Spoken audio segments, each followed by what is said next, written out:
Então, boa tarde a todos, a todas. Boa tarde fria nessa cidade de São Paulo, e acho que no Brasil inteiro hoje é uma tarde fria, mas com um tema quente nos webinários aqui do IEB, né?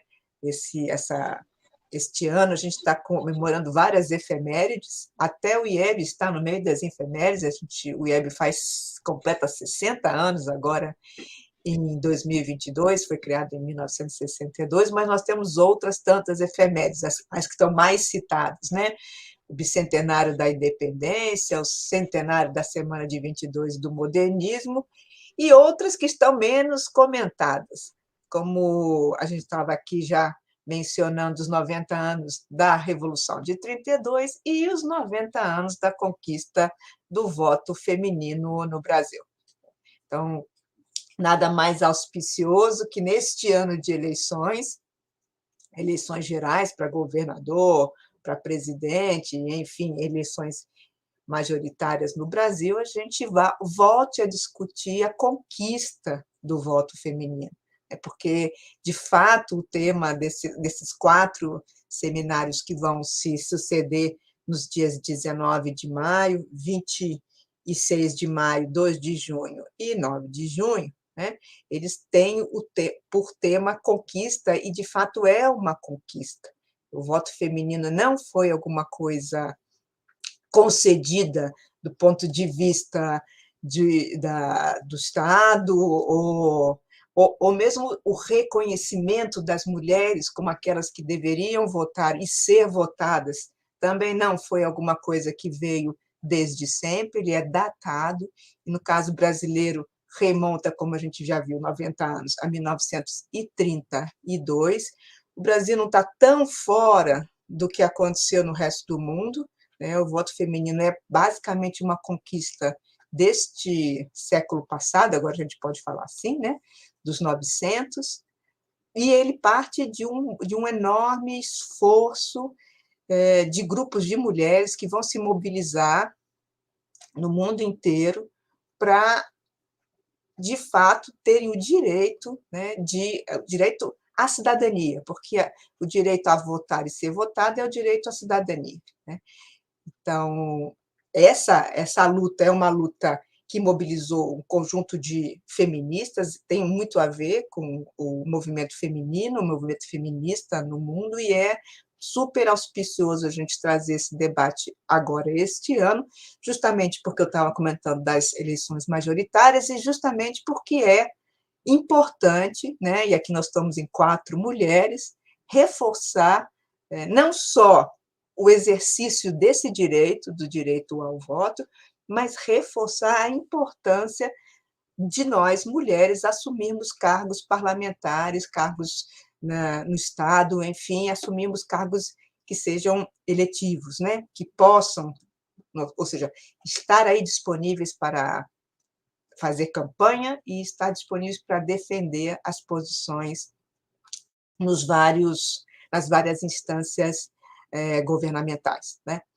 É claro que a gente vai ter sempre posições ideológicas as mais diversas, as mulheres também não escapam dessas posições ideológicas diversas, mas trazer um ponto de vista feminino, trazer um ponto de vista das relações sociais de gênero, é trazer um ponto de vista das relações de poder que são exercidas entre o universo masculino e o universo feminino na nossa sociedade, é importante. Por isso que a presença de mulheres nos âmbitos parlamentares ela é necessária não só para discutir questões do chamado feminino, mas, mais do que tudo, para pensar e repensar as relações de poder na nossa sociedade.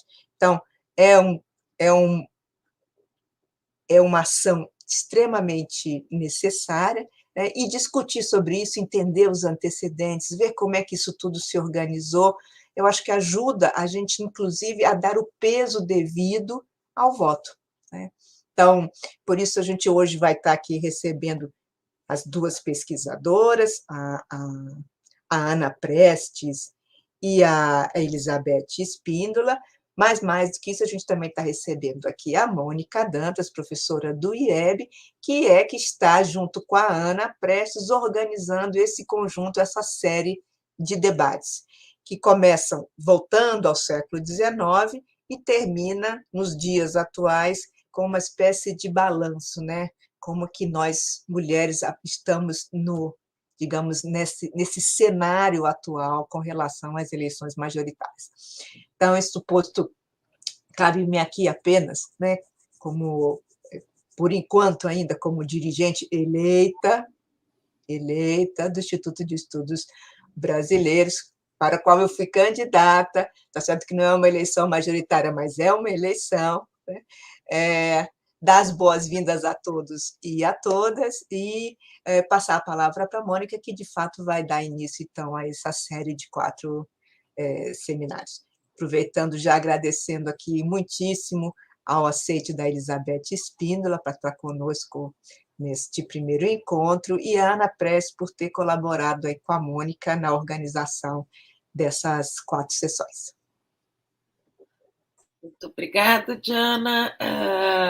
Boa tarde a todos. Boa tarde, Ana. Boa tarde, Elizabeth.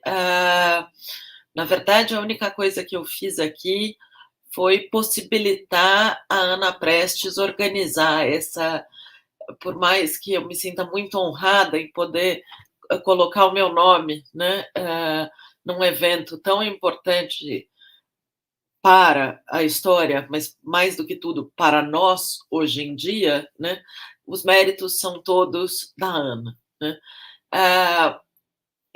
Nós, como a Diana disse, nós vamos ser 4 mesas, né? A mesa de hoje, antecedentes históricos, a Lei Saraiva e a Assembleia Constituinte de 1891, primeiras tentativas sufragistas das mulheres brasileiras, conta com a professora Ana Prestes e a professora Elizabeth Espíndola. Na semana que vem, nós teremos a mesa Leolinda Daltri, o Partido Republicano Feminino. De 1910, abre-se o auge do sufragismo feminino no Brasil. Conferencista, professora doutora Mônica Karavchevski, porque deve ser polonês, e a minha leitura de sobrenomes poloneses não é muito boa. Da PUC do Rio Grande do Sul, como debatedora, a professora Alcileide Cabral.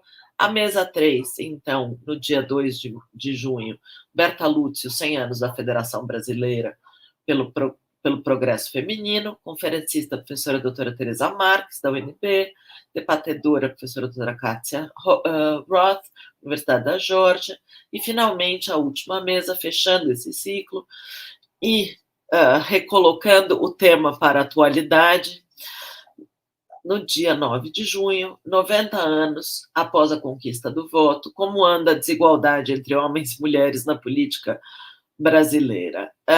Que eu já antecipo, a resposta não será boa, na verdade.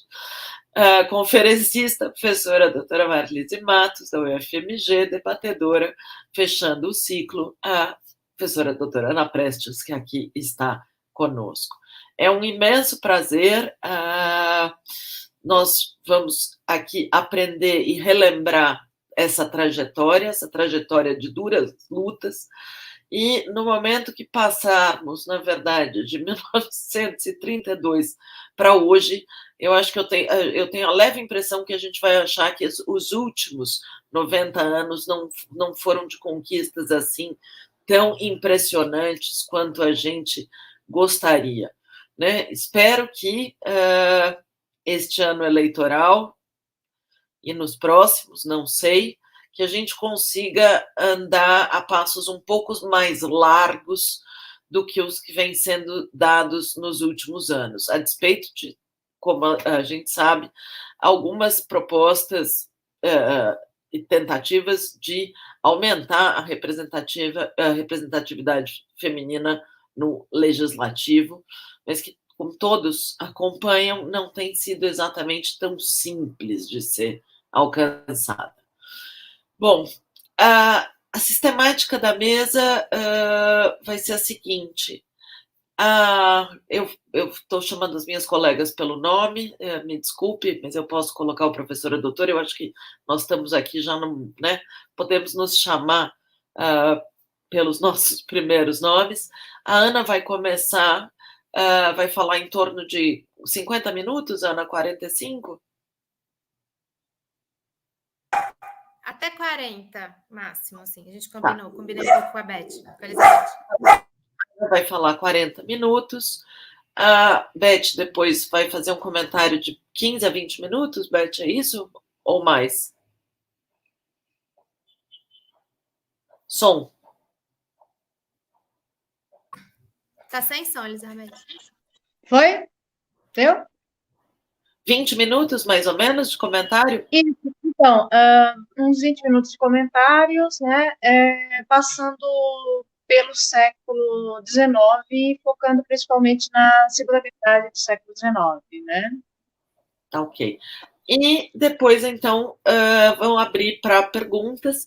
Peço a todos que mandem as perguntas pelo próprio chat do YouTube, que a Ana e a Elizabeth vão ter, então, acesso a essas perguntas para depois responder à nossa audiência. Sem mais delongas, então, passo a palavra à Ana, e mais uma vez agradeço muitíssimo a Ana e a Elizabeth por essa tarde, para a gente relembrar e discutir essa questão tão premente à época e hoje em dia, é claro. Muito obrigado. Agora é com vocês.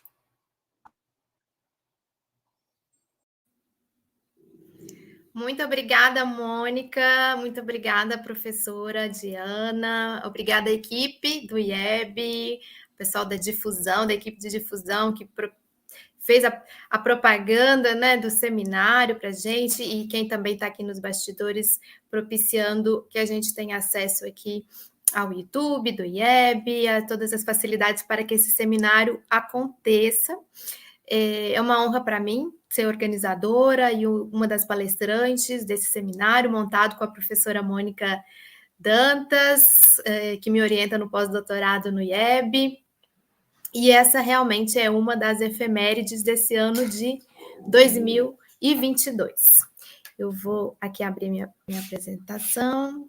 Bom, a professora Mônica, ela já deu assim a manchete de como serão os nossos 4 encontros. Há uma evolução cronológica dos temas dos 4 encontros. Então, nós vamos começar falando daquilo que é a antessala, digamos assim, do sufragismo para valer, né? O sufragismo mesmo feminino no Brasil, ele acontece no século XX. Agora, no século XIX, nós já temos uma série de eventos, uma série de desenvolvimentos políticos que nós vamos falar aqui hoje, eu e a professora Elizabeth, que vão dar vão ser o fio, né? Na verdade, o sufragismo do século XX vai seguir um pouco algumas das iniciativas que começam já no século XIX. Então, a nossa proposta aqui hoje é dar esse panorama para que, ao final dos 4 encontros, a gente tenha realmente uma ideia do desenvolvimento dessa luta política e desse embate político pelo acesso da mulher brasileira à política, que no século XX, em 1932, terminou com o acesso das mulheres ao voto, o direito de votar e serem votadas no Código Eleitoral de 1932. Terminou uma etapa, né? É óbvio que se abre toda uma outra etapa e no final a gente vai conversar, inclusive, sobre esses 90 anos depois, como estamos, homens e mulheres na política brasileira, como anda a desigualdade entre homens e mulheres na política brasileira. Então, hoje nós vamos falar desses antecedentes. Eu quero aqui começar a falar justamente sobre essa época, né? Nós estamos falando da segunda metade do século XIX, mas já na última quadra do século XIX, a partir ali da década de 1870. Serão décadas muito efervescentes, né? 1870, 1880 e a década de 1890, até o fim do século. Essas últimas 3 décadas, até a gente chegar à virada do século XIX para o século XX, em que o Brasil vai passar por uma série de transformações. Nessa época, ali no final da década de 70, o que a gente pode perceber é que não é preciso conhecer a fundo a história do Brasil para saber que o Império estava em crise, né? O Império estava sendo muito pressionado e estavam sendo pressionados vários processos, pressão externa, pressão interna, a questão da escravidão, uma escravidão longuíssima, né? Interminável, que foi a do Brasil, havia pressão de fora, pressão de dentro, né? A luta pelo abolicionismo, e havia também uma incongruência dentro do sistema político, um sistema político montado no começo do século XIX. Ao fim do século XIX, ele começa a dar, a ser bastante incongruente, inclusive com as ideias que começavam a se fortalecer na época.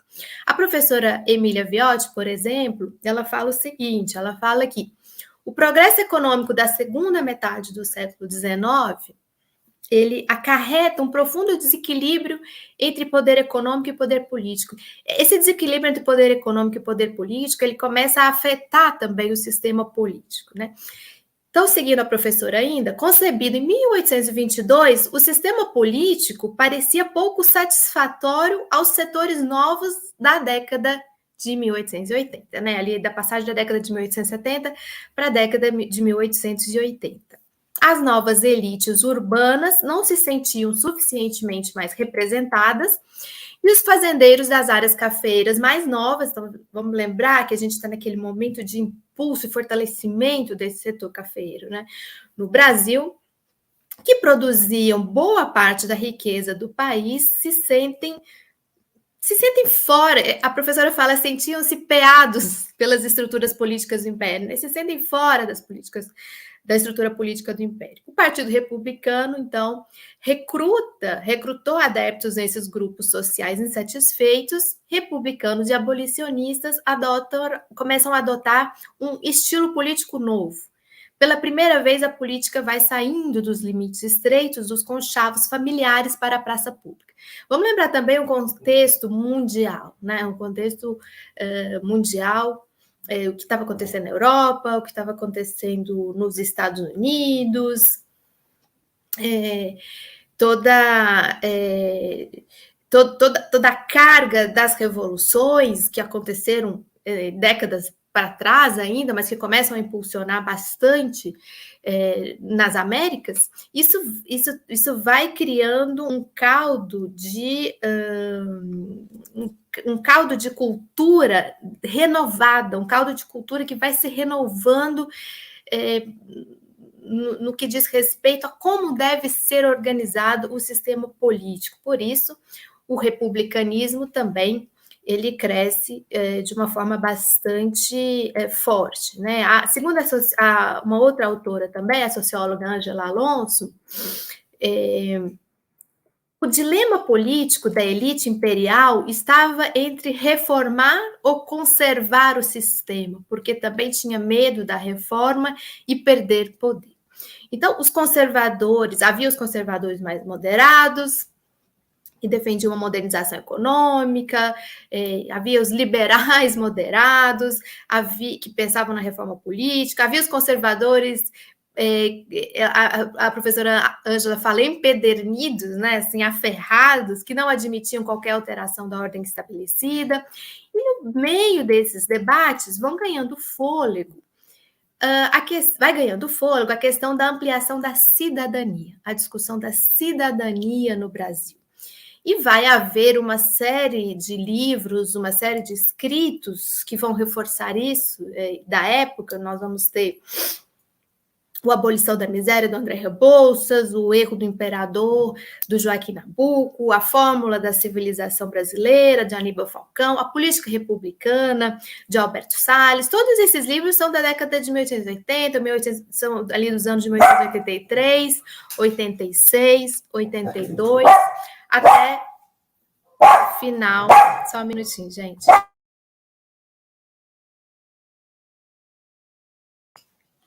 Até que na antessala da nossa sala a gente falava dos cachorrinhos, né? Então, desculpa a interferência. Vou continuar aqui, no meu contexto histórico dessa época.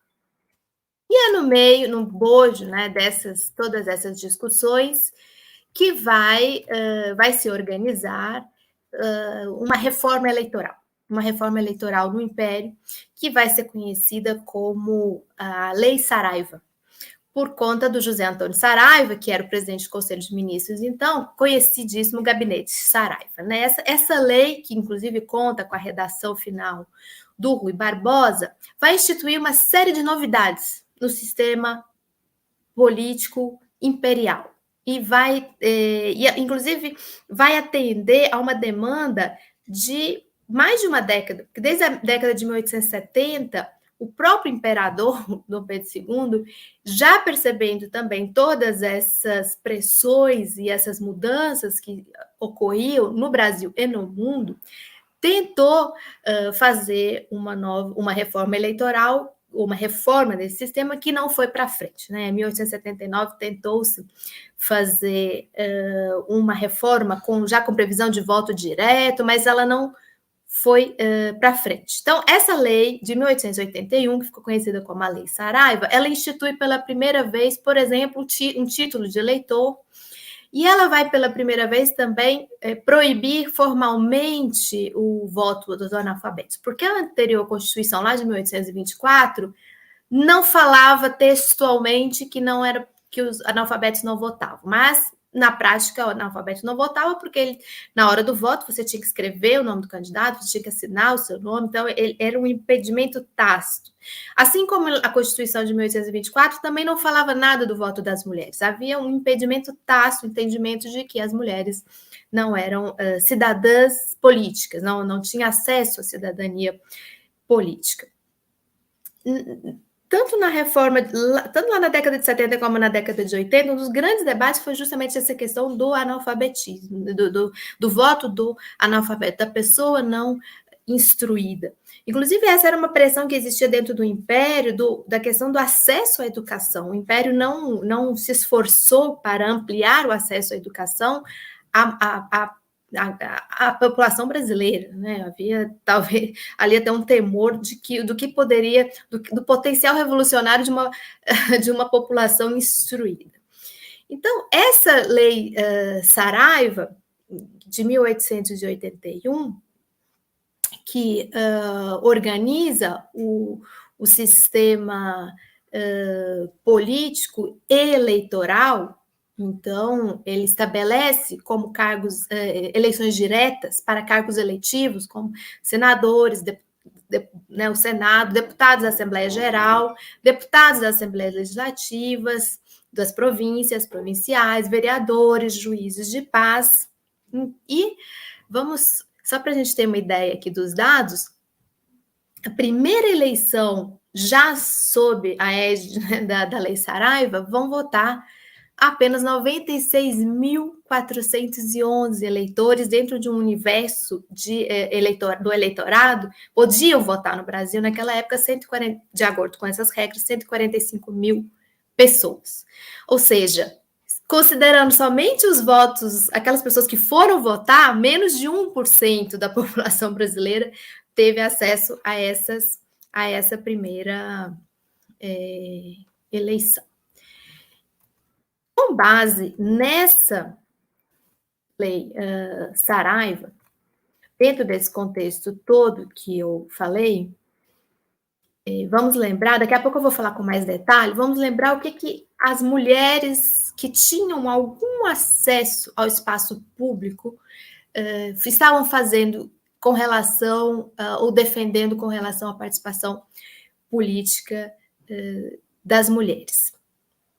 A primeira mulher brasileira a se registrar para votar foi justamente nesse contexto da Lei Saraiva. A primeira mulher brasileira a se registrar foi uma baiana, Isabel de Souza Matos, ou Isabel de Matos Dillon. Você encontra várias nominações dela nos registros que há, nos poucos que há.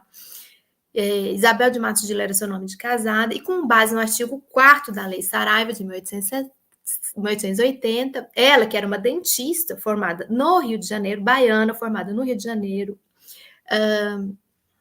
moradora do Rio Grande do Sul, ela solicita, em 1885, seu registro de eleitora. E em 1887, após uma série de entraves judiciais, ela chega a votar para deputada em 1887 e até mesmo a se candidatar, embora o seu registro tenha sido cancelado pelo ministro do Interior. Ou seja, isso vai ser uma marca da busca da mulher pelo direito ao voto no Brasil até o final da década de 20 do século 20.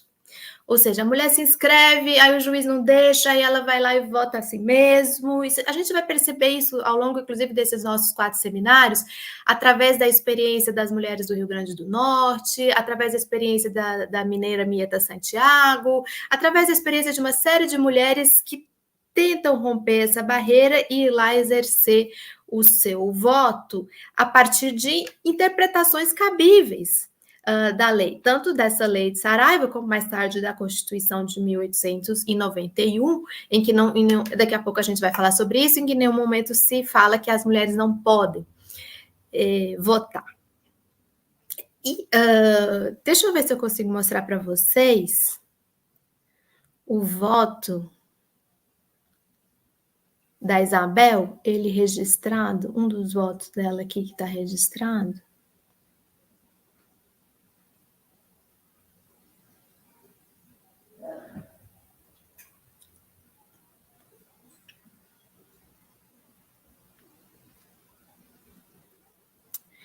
Esse aqui é um jornal de 17 de setembro de 1890, e aí nós temos o boletim eleitoral. Deixa eu ver se eu acho aqui o nome da Isabel. Achei. Ver se eu consigo mostrar para vocês.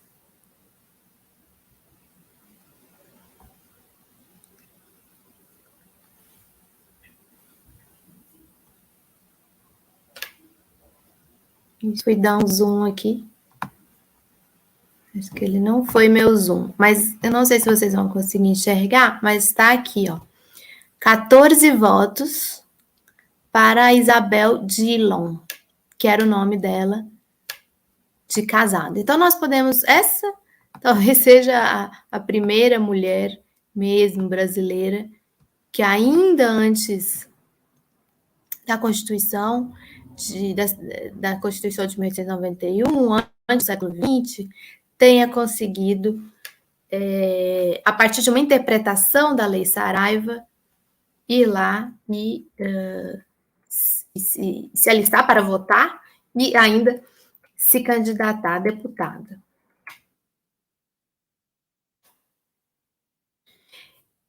Durante essa época, vou tirar meu compartilhamento.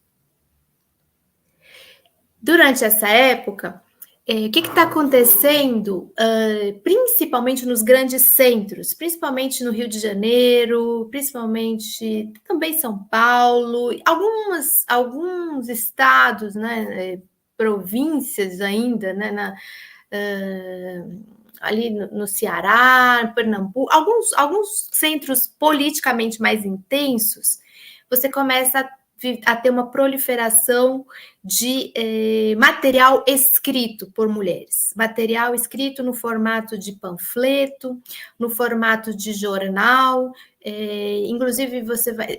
no formato de literatura, muito incipiente, mas já nessa época nós temos, por exemplo, a Josefina Álvares de Azevedo, que organiza o jornal A Família, e organiza algo super interessante, que é uma peça de teatro que se chamava O Voto Feminino, justamente em 1890, ali nós já passamos a década de 80, eu quero chegar agora na República, já temos a República, a proclamação da República em 1889, e vamos ter uma nova Constituição do país. Então, esse é o debate público. O debate público se organiza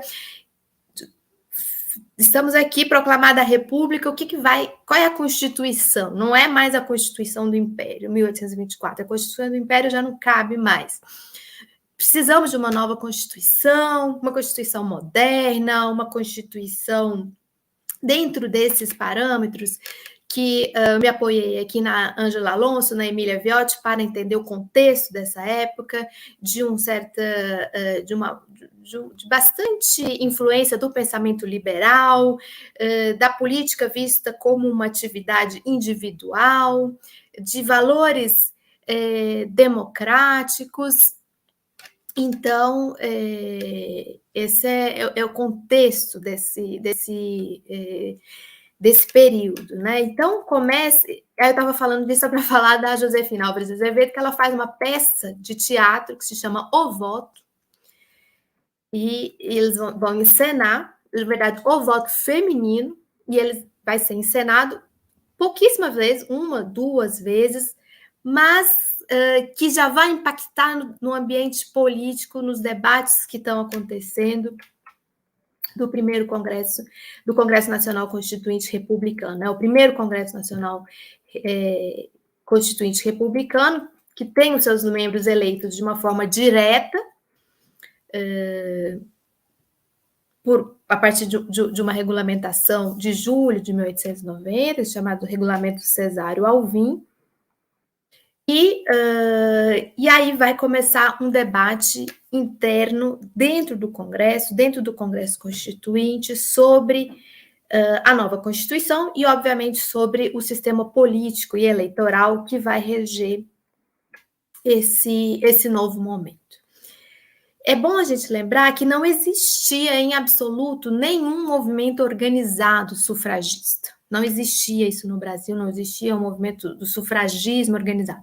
O que você tinha era mulheres envolvidas em diferentes campanhas, mulheres envolvidas no abolicionismo, você tinha mulheres que se colocavam na cena pública através de uma participação na imprensa, isso que eu já falei, a produção, daqui a pouco eu falo para vocês nomes de outros jornais também que havia na época em que as mulheres já se colocavam, e que também era muito mesclado com o debate sobre acesso à educação, como você formar melhor uma mãe, tinha todo esse debate da formação das mulheres como mães, para que os seus filhos, a sua família tivesse uma boa formação, a formação das mulheres. Tem todo esse debate misturado com o debate do lugar da mulher na sociedade, mas assim, gente, de uma forma ainda extremamente incipiente. Vamos lembrar que aqui nas Américas, um movimento de mulheres mais avançado, digamos assim, que havia já desde meados da década do século XIX, lá da virada de 1800, na década de 1850, é o das mulheres dos Estados Unidos, que começam a organizar as primeiras convenções nacionais de mulheres e que vão tem famosa fala da Sojourner Truth, tem as famosas participações e os embates que se deram também ali no movimento dos Estados Unidos com relação ao abolicionismo, o lugar da mulher, a mulher negra que não se via representada naquele movimento das mulheres. Então, todo esse debate ele era muito forte nos Estados Unidos. Aqui no Brasil, ainda era muito incipiente. Isso vai ser forte, a gente vai ver nos próximos encontros, realmente, lá a partir da primeira década do século XX. Mas nós ainda estamos aqui no nosso século XIX e vamos conversar um pouquinho, vou dar umas manchetes aqui para vocês, antes de passar para minha colega Elizabeth, sobre o que foi esse debate na Constituinte de 1890, 1891, e um debate feito por homens. Eram homens, né? Por mais que existisse já esse contexto de uma participação mínima das mulheres no debate público, o debate constituinte foi feito absolutamente por homens. É um debate dos homens sobre o sistema político, o sistema eleitoral, o que é essa república, como ela vai se organizar. Uma Constituição redigida por várias mãos e que vai ter pelo menos 2 comissões super importantes. Uma primeira comissão, que era chamada Comissão dos 5, que vai elaborar o primeiro pré-projeto de Constituição, vai ser formada aí pelo Saldanha Marinho, Rangel Pestanho, Antônio Luiz dos Santos Werneck, o Américo Brasiliense de Almeida Melo e o José Antônio Pedreira de Magalhães. Eles vão ser nomeados em dezembro de 1889, vai abrir aí o ano de 1890 como um ano de muitos debates. E até meados de 1890, eles vão elaborar um primeiro projeto de Constituição. O Rui Barbosa, que já tinha feito parte da escrita da Lei Saraiva e de tantos outros, né, documentos anteriores, vai ser chamado para participar de uma redação final também desse pré-projeto, até que em meados de 1890, meados para o fim de outubro de 1890, vem a público esse primeiro documento que vai ser distribuído, então, aos congressistas, ao Congresso Nacional Constituinte, e ainda vai cair na mão de uma outra comissão. Então, ela sai de uma comissão de 5, ela vai para uma comissão agora de 21 parlamentares, e aí vai começar um novo debate, até que esses debates eles vão se estruturando em várias etapas, até chegar no pleno e até a promulgação da Constituição. Mas o que nos interessa nessa Constituição? Nos interessa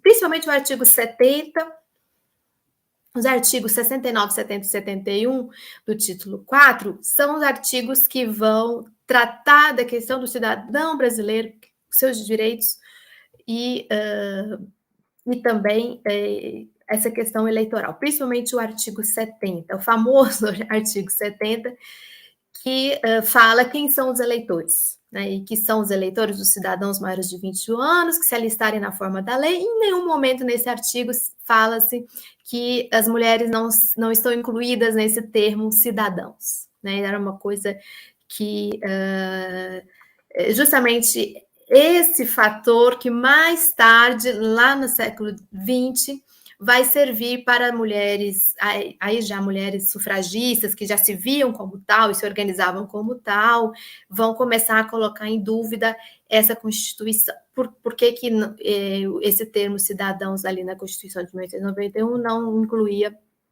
as mulheres, visto que as mulheres estavam incluídas em uma série... olhando para a cidadania de uma forma geral, cidadania social, estavam incluídas de forma equiparada aos homens em uma série de direitos de cidadania e não na cidadania política.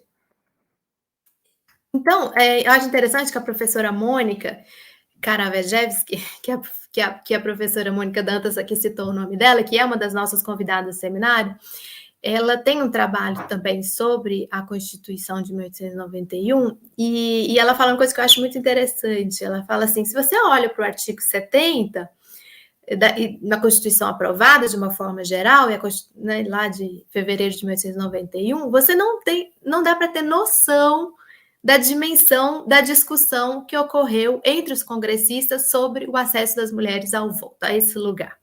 Por isso que é importante a gente fazer seminários como esse que a gente está fazendo aqui hoje, porque se você tem acesso apenas ao documento frio, e você não tem a visão que pesquisadores foram atrás e analisaram e buscaram, você não tem ideia do que está por trás de debate desse documento mais frio, né?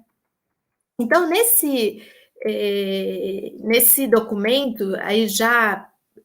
quando ele já vai para a mão dessa comissão dos 21, dentro dos debates desses 21 parlamentares, há uma série de emendas, surge uma série de emendas a favor do sufrágio feminino.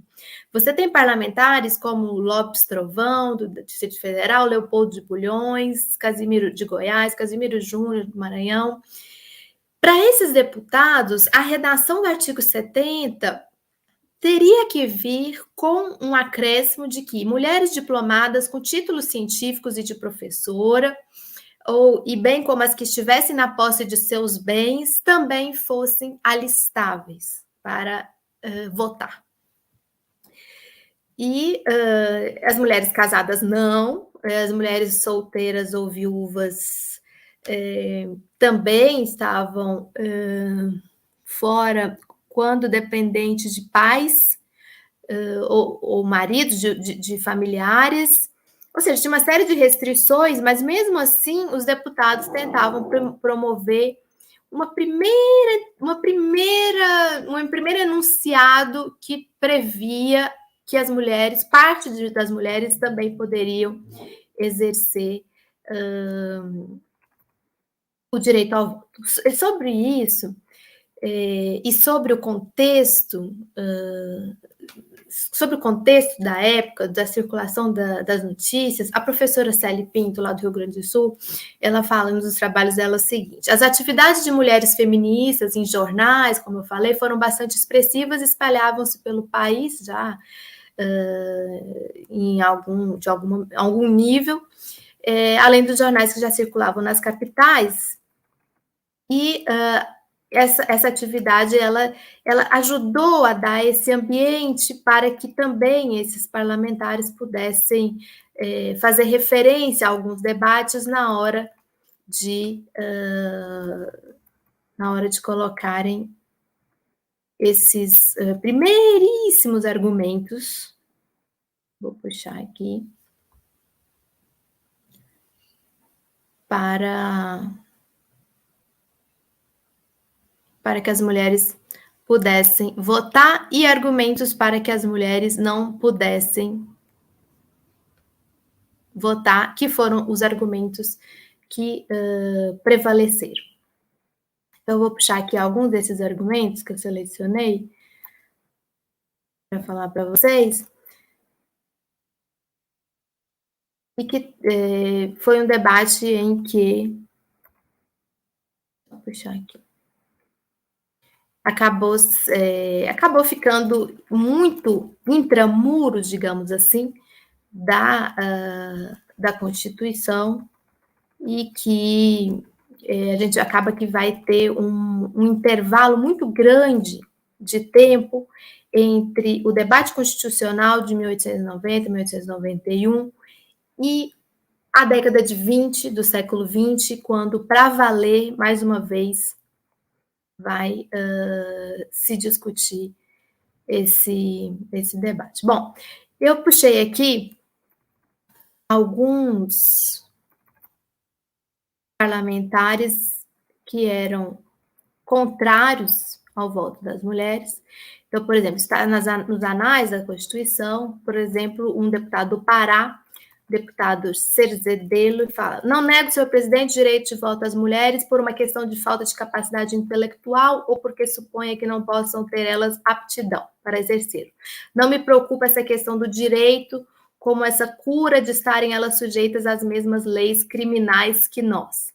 Para mim, a questão é de estabilidade social. Já se disse aqui que a sociedade é um organismo superior, caracterizado por este fato, que quanto mais perfeito é ele, quanto mais especializadas são suas funções.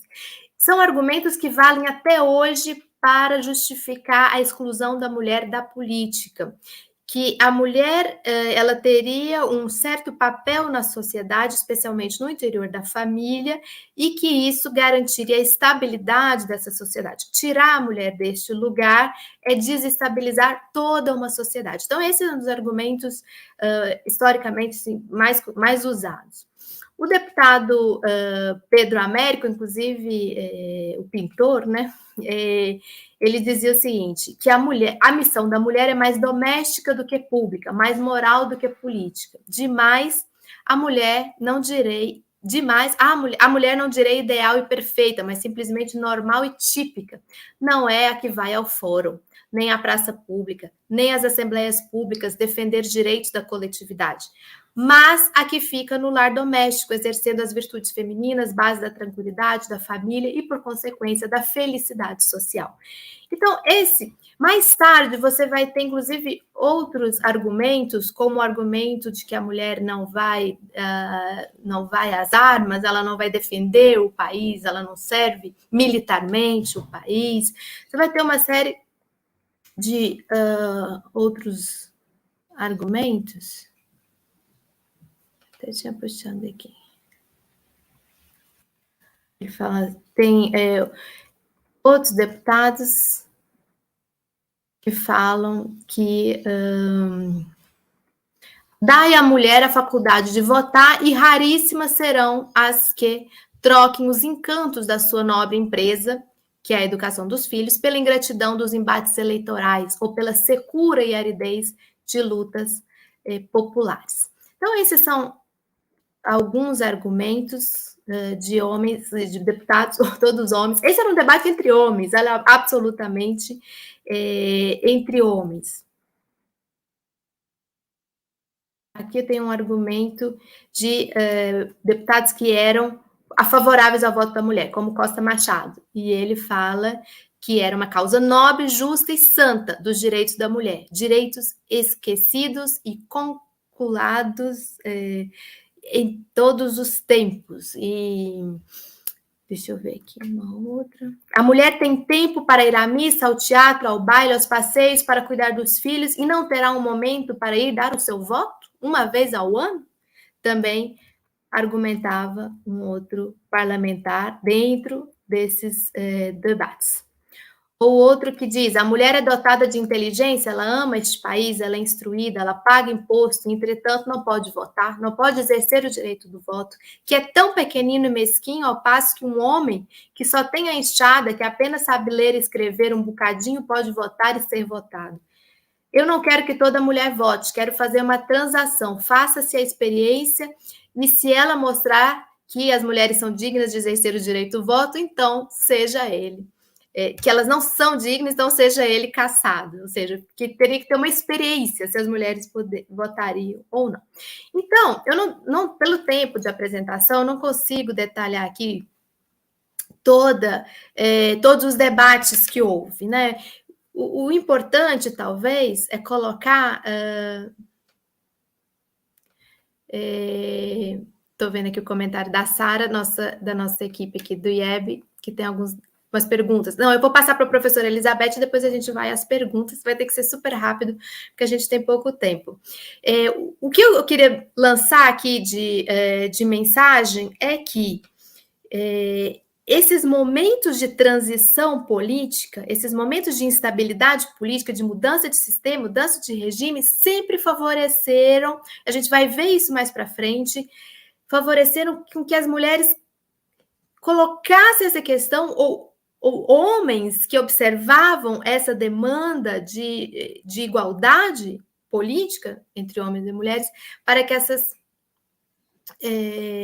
questões fossem colocadas. Então, isso é super importante, que eu queria deixar aqui como mensagem, até para a gente observar depois, quem for acompanhar o seminário, com as outras professoras, como vai se dar isso em outros momentos históricos. Inclusive, lá no final, quando vai ter 32, que é justamente numa época de... Tem a Revolução de 30, tem a questão da Revolução Constitucionalista de 1932 e tudo mais. Segundo, da gente observar esse ambiente de praça pública, digamos assim, um ambiente de imprensa. As mulheres começam a escrever panfletos, participar de reuniões, participar de jornais, escrever peça, ter mais escritas as suas ideias. Eu não sei se foi a professora Mônica, que inclusive está aqui com a gente, ou se foi uma outra professora que outro dia eu estava lendo e realmente ela fala, e é verdade, acho que a gente não dá a dimensão real da importância da palavra escrita naquela época, porque era a internet da época, era a maior forma de manifestação do pensamento, né, da época. Então, é muito importante a gente observar como esse contexto ele vai influenciando esse debate. E aí eu vou passar para a professora Elizabeth, com certeza deixei aqui vários fios soltos ainda, né, que podem precisar ser trabalhados, mas a professora Elizabeth, eu tenho certeza que ela vai olhar para esse momento, ela vai resgatar mais para trás, ela vai nos levar mais para trás ainda do século XIX, mas que é super importante a gente entender esse século XIX para entender o pós. Prazer te ter aqui, Elizabeth, a palavra é sua. Oi, Ana, prazer é meu, tá? Muitíssimo honrada com o convite de vocês, tá? E, primeiramente, né, boa tarde a todos, a todas e todos que nos acompanham aqui, né? Sejam muito bem-vindos. E eu quero agradecer a oportunidade, né, de estar aqui, poder dialogar um pouquinho com vocês e também aproveito, né, para agradecer o convite feito por você, Ana Press, e pelas professoras, né, Mônica, Diana, e também estendo um agradecimento à equipe, tá? Bom, a tua fala, você trouxe aspectos bastante importantes, né, pontuais, e que talvez a minha complemente um pouco a sua. Eu acho que talvez o objetivo, né, seja esse. Bom, quando eu fui convidada, né, para fazer essa fala, eu pensei, né, o que de certa forma eu poderia contribuir, né, com essa discussão, pelo caminho que também já percorri, né, estudando alguns aspectos das constituições que a gente teve aí do Império e da República, né? E de que forma, né, eu encontraria um fio condutor, né, que pudesse ligar o tema, né, que nós tratamos aqui, a um contexto histórico amplo e marcado aí por mudanças, né, bastante importantes, significativas, né, nessa trajetória da história do Brasil. Bom, foi daí que, conversando, né, justamente com a professora Ana, né, chegamos à conclusão de que seria importante, né, abordarmos, então, esse sentido de cidadania, né, que se buscava construir. E mais, não só construir, se buscava alargar também, né, por alguns grupos que já estavam também inseridos. E qual seria o lugar da mulher nessa cena pública, né, na cena de debate, né? Bom, o século XIX ele foi um período marcado, então, né, por profundas mudanças, como você bem, né, salientou, além das condições históricas internas, né, que nos formaram. Você trouxe, né, a Emília Viotti, a professora Emília Viotti da Costa, que faz um trabalho longuíssimo, né, sobre o Brasil colônia e a transição, né, até a República, né.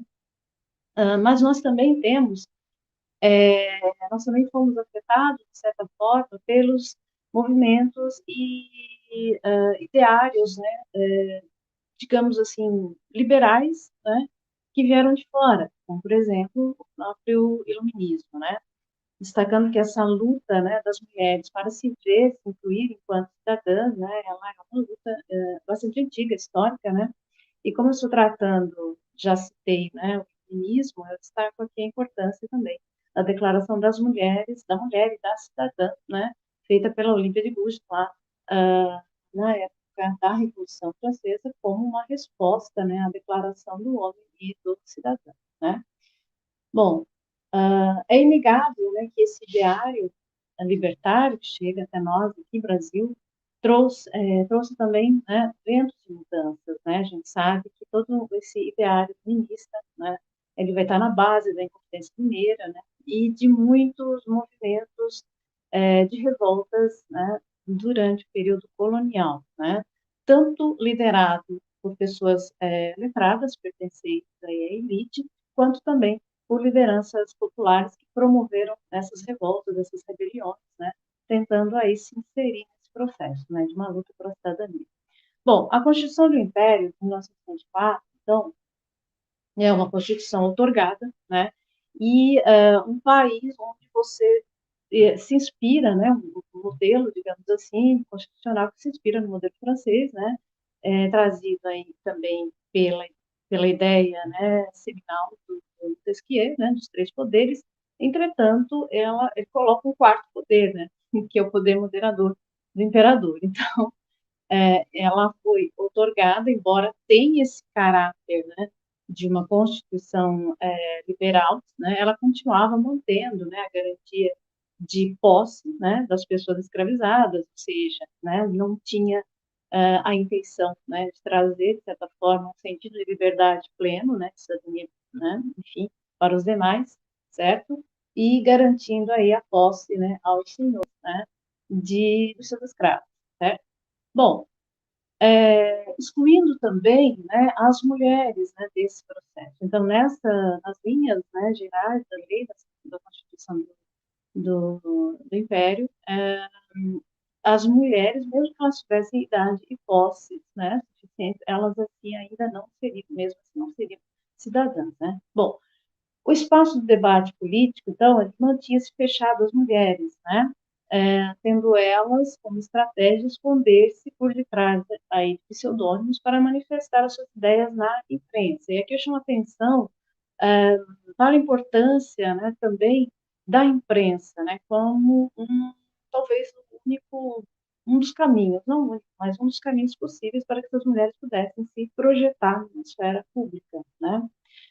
Bom, e aqui também refiro, né, claro, e é sempre bom, né, a gente pontuar essa questão, porque nós somos um país formado, né, por negros, por índios, né, e também por estrangeiros, certo? Que também vou falar um pouquinho deles lá na frente. Essas mulheres, então, que se projetavam, né, na imprensa, eram mulheres pertencentes à classe média, né, média alta, eram mulheres alfabetizadas e, portanto, um percentual muito pequeno, né, de mulheres, certo? O número de analfabetos no Brasil, nesse momento, do Império, é altíssimo, a gente sabe disso, né? Por sinal, a imprensa, jornais e revistas, então, eles foram os caminhos escolhidos, né, como eu falei anteriormente, por essas mulheres, para se projetarem nesse espaço público, denunciando justamente as desigualdades de gênero e a exclusão delas, né, do processo político. À medida que as mulheres se inserem nos espaços educacionais, né, sendo alfabetizadas, né, tomando contato, então, com uma cultura letrada, né, elas acabam também passando a ocupar outros espaços, por meio da carreira, né, primeiro de professora, né, a desejável, o magistério é o caminho desejável, né, as mulheres, no momento, né, o mais indicado, mas também por profissões liberais, né, como médicos, advogados, né, que a gente vai ver aí ao longo, e que você citou também na sua fala, né. Além da imprensa, as associações. Aqui é uma questão importante, né? Além da imprensa, nós temos as associações e as ligas, né? Eu sei que a professora Teresa Vidal, por exemplo, né, trabalha com a história da educação, né, no Brasil, e com certeza ela também, talvez, compartilhe dessa ideia, né, que as ligas e as associações, né, de professoras, elas também exercem ali um espaço de debate, né, político importante, né? Eu, por exemplo, estudei Antonieta de Barros, né, aqui em Santa Catarina, e ela foi uma mulher que se projeta, né, na esfera pública pela imprensa, ela faz parte de ligas e associações, né, de professores, certo? E vai logo se candidatar e se eleger, né, na década de 30 e 34 como a primeira mulher deputada negra, né, de Santa Catarina, certo? Então, eu acredito na importância desses espaços também como espaço de debate e ação pública, tá? Claro que estou me referindo também, né, a uma parcela pequena, né, dessa população, né, porque a gente sabe, né, bom, as mulheres, né, populares, por exemplo, das classes populares, né, me referindo mais diretamente, pensando, né, diretamente nessas mulheres, né, onde estão as mulheres populares, né, as mulheres que são analfabetas, né, por exemplo, né.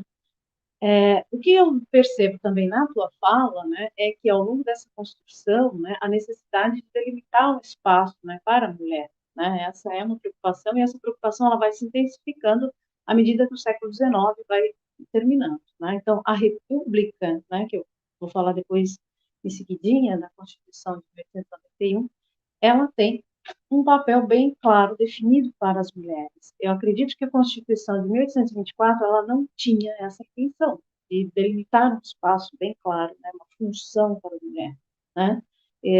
Com a Constituição de 1891 que nasce a imagem de uma mulher, a ideia de uma mulher cidadã, né?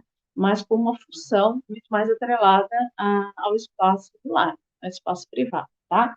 Então, as mulheres populares, né, voltando a essa questão, elas sempre estiveram na esfera pública, elas sempre estiveram, aliás, no espaço público, né? São as mulheres pobres, né? São as mulheres lavadeiras, por exemplo, né? São as mulheres que trabalham comércio, né? Só um minutinho, gente, espera aí, temos uma participação especial aqui.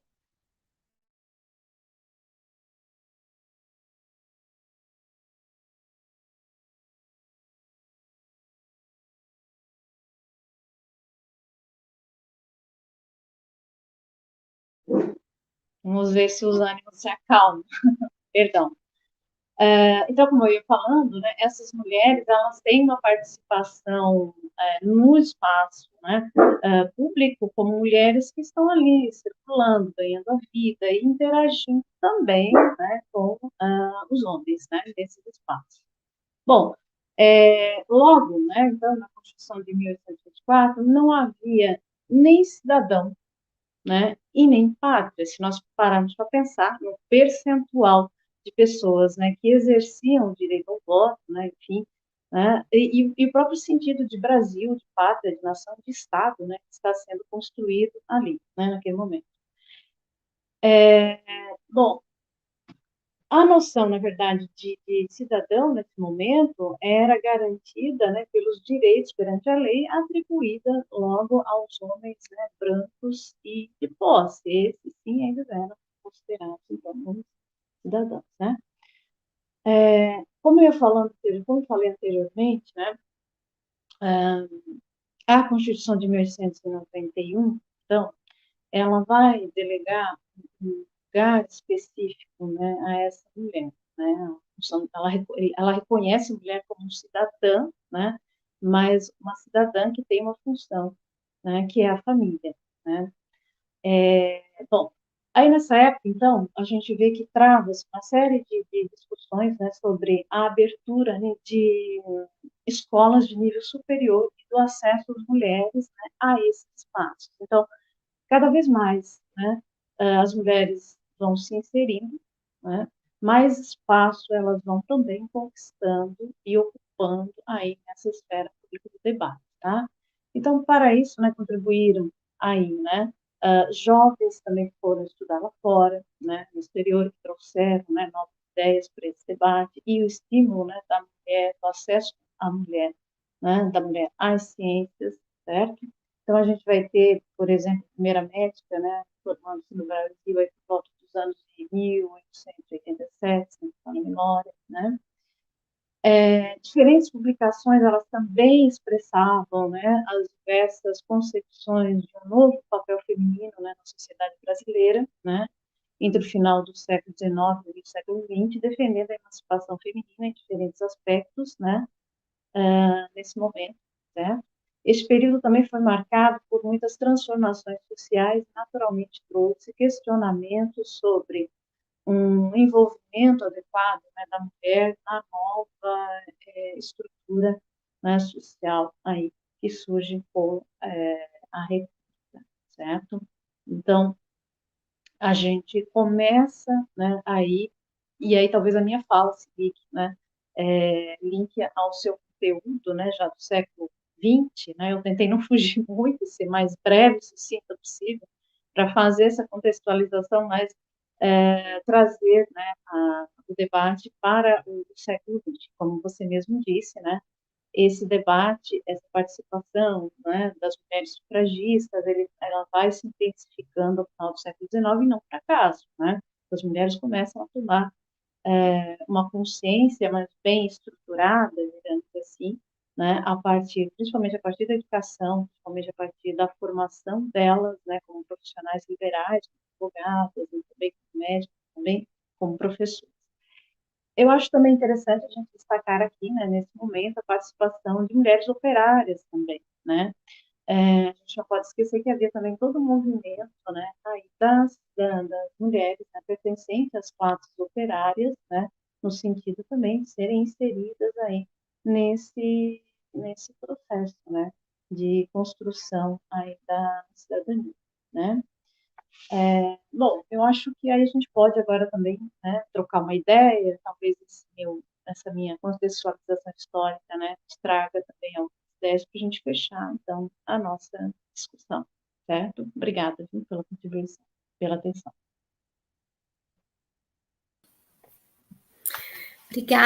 Obrigada, Elizabeth. eu vou fazer o seguinte.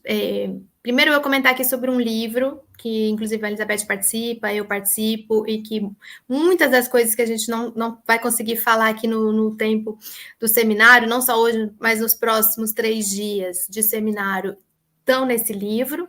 E depois a gente pode fazer um recorrido aqui a algumas perguntas. A gente faz aqui um bate-bola sobre as perguntas para atender aqui a nossa audiência. O livro que eu estou falando é esse, chama-se 100 anos da luta das mulheres pelo voto.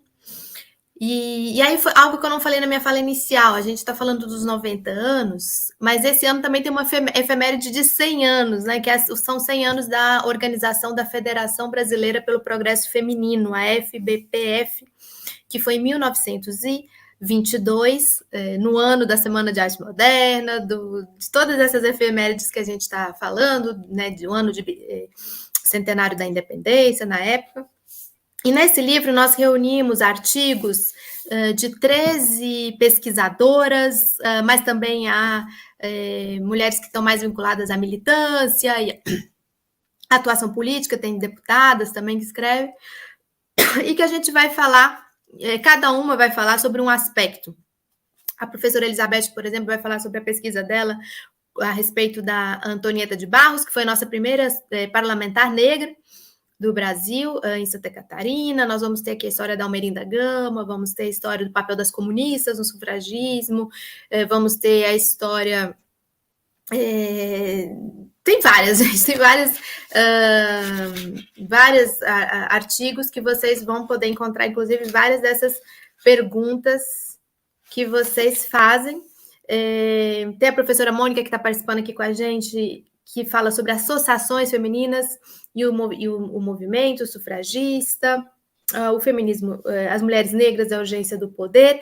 E temos também ainda a contribuição de 2 artigos, um da Argentina e um do Uruguai, de pesquisadoras, uma pesquisadora argentina e uma pesquisadora do Uruguai, a Adriana Valobra e a Maria Laura Osta Vasquez, que para a gente ter uma ideia também de América do Sul e como a comunicação, como a equivalência até em certo sentido das lutas nesse nosso Cone Sul, nessa nossa América do Sul, com muitas coincidências, inclusive, entre as lutas desses países. Eu vou dar uma olhada aqui agora com respeito às perguntas. São 16h39. Então, nós temos 20 minutinhos aí. Se a gente for ver todas as perguntas, nós vamos ter, tipo assim, uns 5 minutinhos por pergunta. Algumas são mais práticas. Então, já deixo aqui. Alguém pediu a disponibilização do material, acho que foi o material do jornal, quando eu mostrei lá o boletim eleitoral e está lá o votinho da Isabel Dillon, os votos dela, os 14 votos dela, que eu acho também esse documento super importante. A gente pode disponibilizar, sim. A gente vê aqui depois com o IEB como que isso chega para vocês, talvez algum e-mail. Posso disponibilizar também meu e-mail para vocês me mandarem esse pedido. Depois, o Renan, ele pergunta sobre a participação de mulheres monarquistas, também na tentativa de entrada na política institucional. Pela sua fala, dá para perceber a ligação com o liberalismo, mas e as monarquistas? Não sei se a Beth quer falar alguma coisa sobre isso. O que a gente tem para dizer, eu tenho para dizer é o seguinte: não havia movimento organizado de mulheres. Nem mulheres monarquistas e nem mulheres liberais. Havia uma total exclusão da mulher desse espaço da política. Qual era o único parênteses nessa exclusão? Mulheres que faziam parte da própria casa monárquica, digamos assim. Então, você teve uma princesa Isabel, né, que teve uma atuação, né, porque ela era descendente do próprio imperador, né, estava na linha de sucessão. Lá atrás, na época da independência, você teve uma Leopoldina Inclusive, pode ser que a Beth ela me esclareça essa dúvida, mas eu acho que na Constituição de 1824... Só um minutinho. Nossos cachorrinhos hoje estão ativos.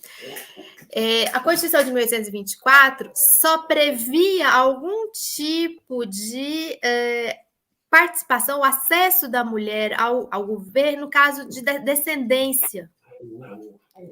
Eu precisaria pesquisar isso, mas somente no caso de descendência de filha, né, do imperador, como foi o caso da Leopoldina, ou seja, eram mulheres que eram da casa monárquica, digamos assim, elas tiveram acesso a espaços de poder e de exercício.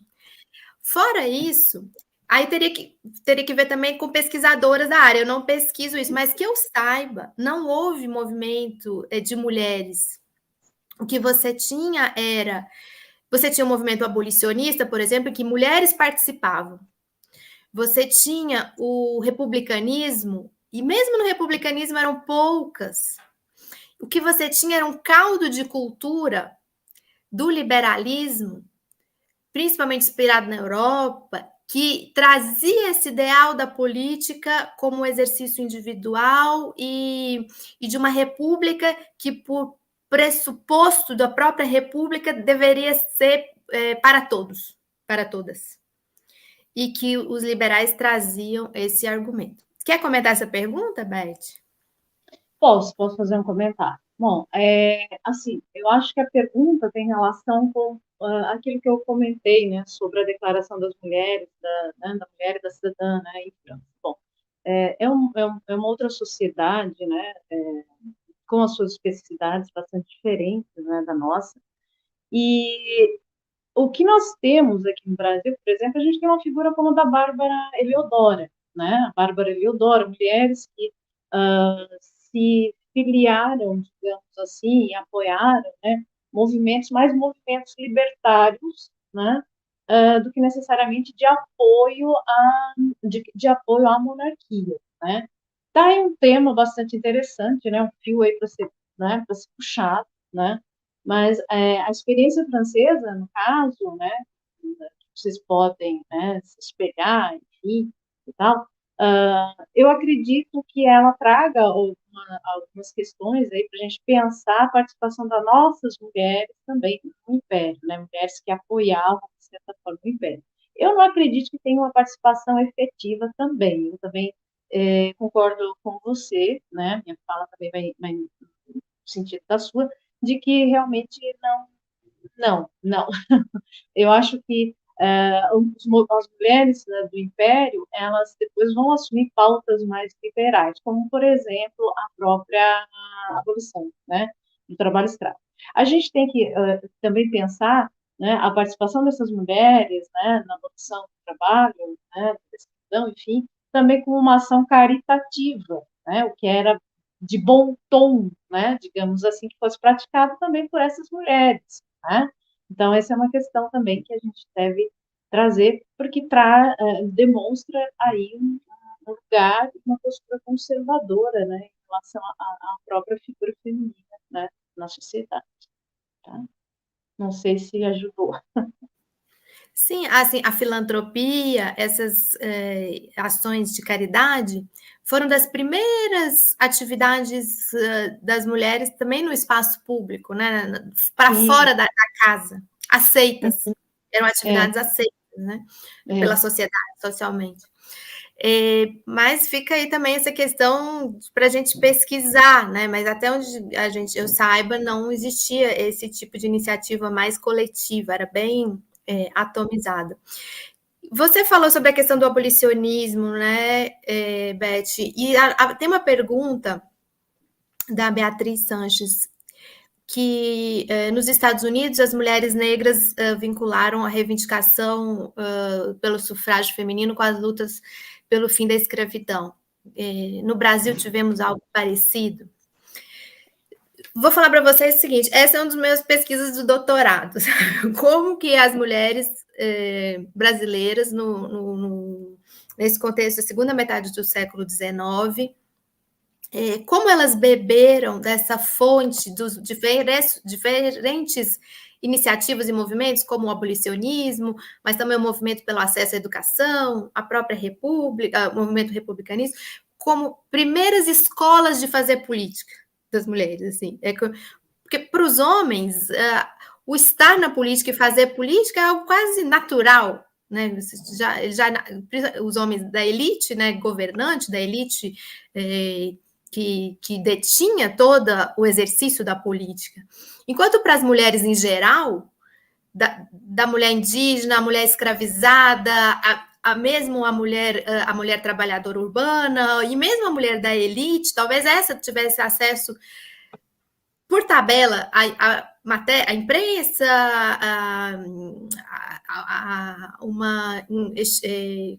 acesso a bens culturais de uma forma mais por estar nesse lugar, mas elas eram excluídas da possibilidade do exercício, né, da política. Então, eu estou falando isso que é uma pesquisa que eu tenho feito. Você tem em alguns lugares em que o abolicionismo, principalmente, porque o abolicionismo ele foi longo e ele tem diferentes etapas e diferentes fases, mas esse do finalzinho já, né, quase do fim aí, quase já na República, você já tem, nós temos dados de que havia uma participação intensa de mulheres em alguns desses núcleos. No Rio de Janeiro, por exemplo, você tem alguns exemplos, como uma Chiquinha Gonzaga, que chegou a distribuir panfletos, chegou a fazer saraus abolicionistas, você tem movimentos no Ceará, você tem em outras localidades. Mas essa ligação tão direta assim, eu acho que era mais correlatos, assim, mulheres que lutavam pela abolição, pelo fim da escravidão, e que, passo a passo, também foram se associando a essa luta pela possibilidade do voto, mas de uma forma muito incipiente ainda no século XIX. Muito, muito incipiente. Quer comentar, Beth? Olha, bom, os estudos, né, coloniais daí na região, na nossa região, Brasil e América, né, Latina como um todo, trazem alguns nomes, sim, de mulheres que buscaram se engajar, né, nos movimentos de independência, como, por exemplo, a Micaela Castilho, né, no Peru, certo? E a gente fala muito do Tupac Amaru, esquece, né, da importância da participação dela, e eram mulheres que tinham uma ideia, né, de Estado já, né, assim, no sentido de pensar uma democracia também, um modelo, né, de governo que as incluísse, né, elas já pensavam. Agora, a questão do sufrágio, né, da participação, né, política delas, isso para mim não está muito claro. Eu acredito que sim, a gente deveria assim, dar uma olhada com mais carinho nesse movimento, digamos assim, né? Agora, a participação de mulheres relevantes, né, importantíssimo, de mulheres negras no Levante, é importantíssimo a gente destacar, como, por exemplo, a Luísa Maí, né, na Bahia, a Dandara, né, também, Dandara dos Palmares, né, são movimentos, são participações de mulheres que você percebe a atividade, né, política delas, porque a ideia, né, da liberdade, né, já por si só carrega, né, a ideia de uma participação, né, pública da mulher, ou seja, né, da política, um direcionamento aí da política, né. Então, eu acredito que esses nomes a gente ainda precise refazer aí uma trajetória histórica que a gente tem, né, revisitar, né, a participação dessas mulheres. Infelizmente, algumas fontes se perdem, né, se perderam, certo? Por exemplo, né, na Luísa Maim, a gente encontra muito pouca coisa, né,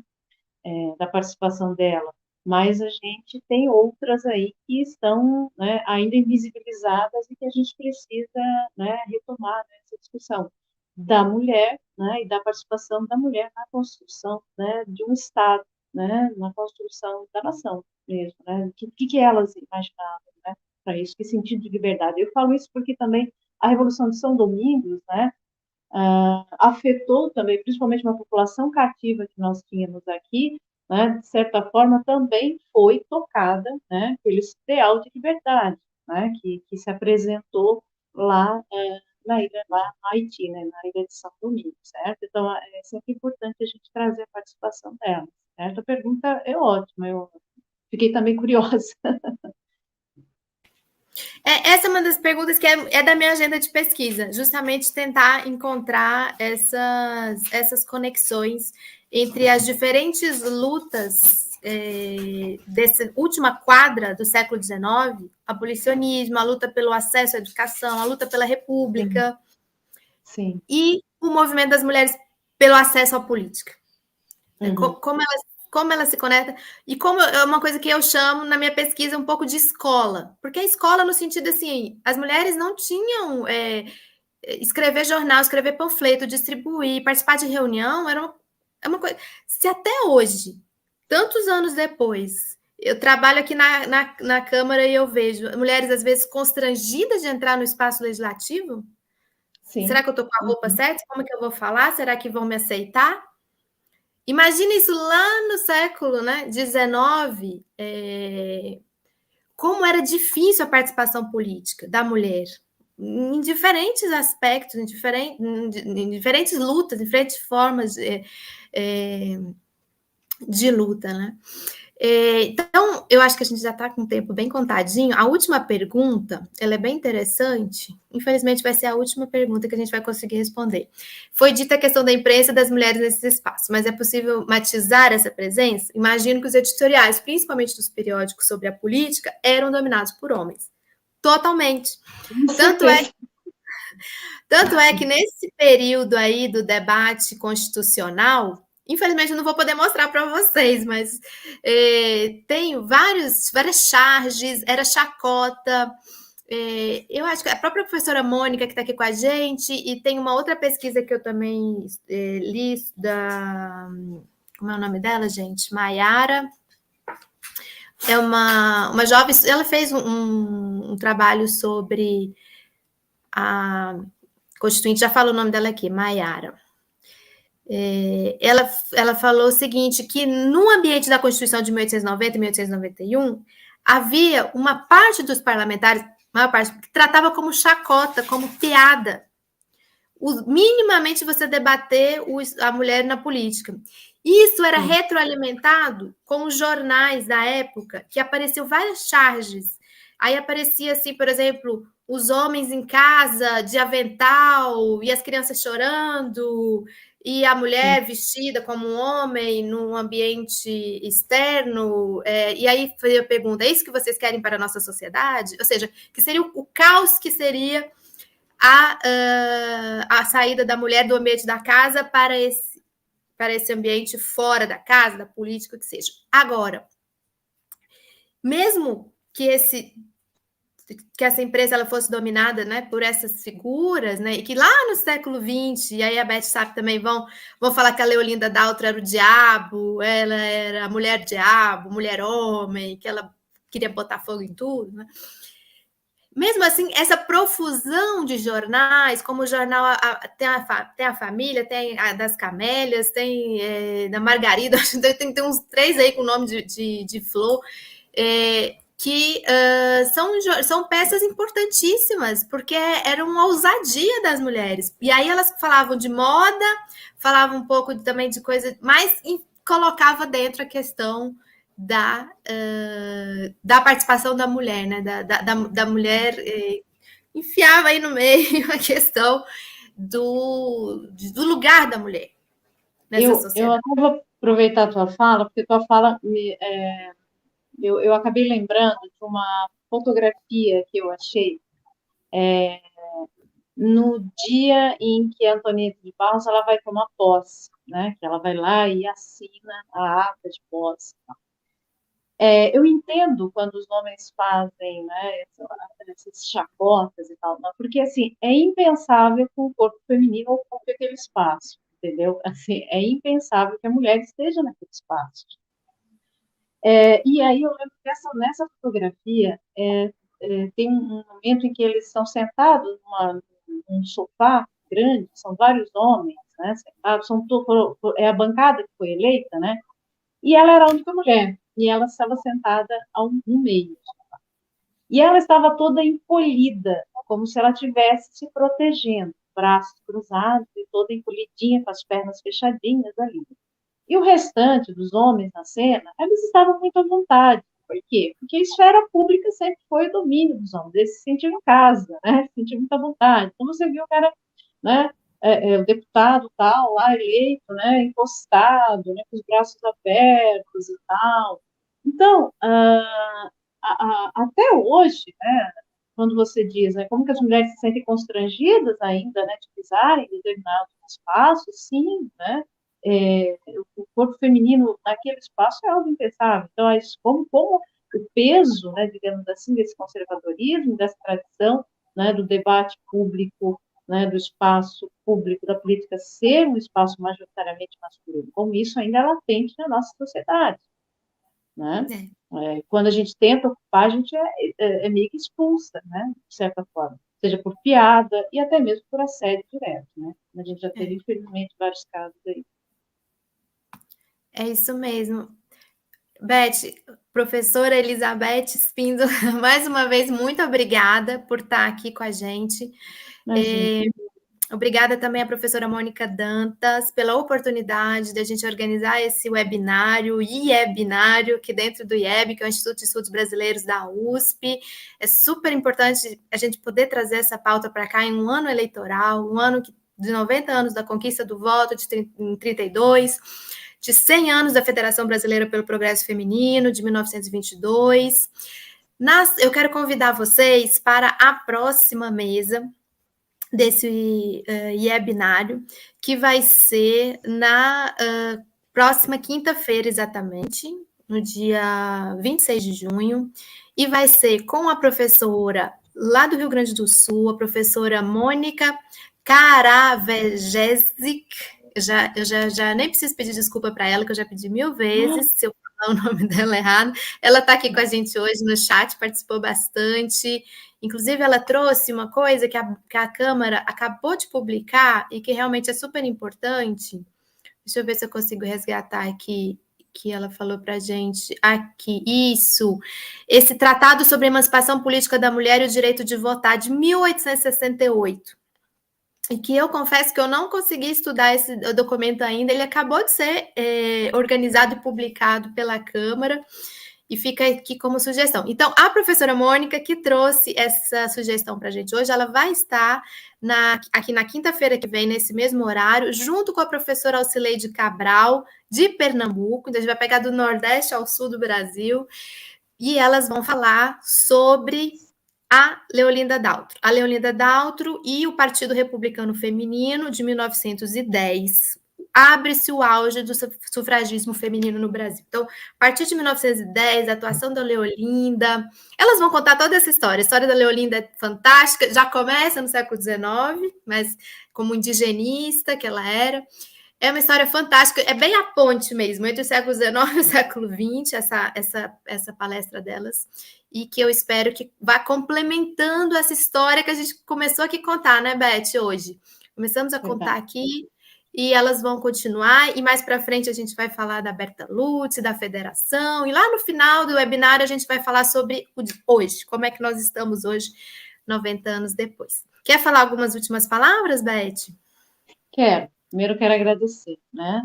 A oportunidade, essa troca, ela é muito importante, né? Que ela ocorra, a gente sempre retoma e relembra, né? Também para nós, pesquisadoras, né? E quero agradecer particularmente a você pelo convite e pelas demais professoras também, agradecendo meu agradecimento, né? A elas, certo? E a equipe, né? Que também está por trás, né, de todo esse aparato, certo? Bom, e é isso, espero, né, poder, de repente, contribuir em outros momentos, estou à disposição para quem quiser, para a gente trocar ideias aí, sempre bom, tá bom? Gente, eu queria agradecer muitíssimo e eu queria pedir 1000 desculpas por um faux pas terrível que eu fiz. Eu peço 1000 desculpas. Eu não apresentei vocês a contento antes de vocês falarem. Eu peço, então, desculpas tento corrigir isso neste momento. Professora Elizabeth Espíndola, historiadora, mestre, doutora em História, professora da Federal de Santa Catarina, professora Ana Prestes, formada em Ciências Sociais, com mestrado e doutorado em Ciência Política, e atualmente faz pós-doc no IEB e dá aulas também na UNB. Gente, essa é uma coisa terrível que eu deveria ter aprendido a essa altura da minha vida, que era fazer uma apresentação decente no começo da fala. Bom, eu espero que vocês todos aqui conosco tenham aproveitado muito. Eu fiquei aqui muito curiosa, o meu mundo é no século XIX, né? Então, obviamente, quando eu escuto especialmente o final do Império, toda a movimentação da década de 80 é muito interessante. A década de 80 é uma década que eu gosto muito. A Sandra Graham fala que é uma década de uma nova cultura política, né? Em todos os sentidos. E nesse cenário, então, a questão da participação política feminina vai surgir em meio, né, a demandas de direitos as mais diversas, entre elas, é claro, o direito à liberdade, né? É o começo aqui da nossa longa série, né? E que vamos chegar até os dias de hoje. Como eu disse no começo, eu não sei se para bem ou para mal, se a gente considerar, né, a atualidade, mas que é extremamente importante para todas nós, para todos nós, né, recuperar e para a gente poder junto avançar o conhecimento e avançar as demandas, é claro, né? Então, agradeço muitíssimo a Ana, Elizabeth, peço mais uma vez desculpas por não ter feito a apresentação ao início, né? E agradeço a todos os do IEB, Sara, que está aqui conosco, né, no backstage.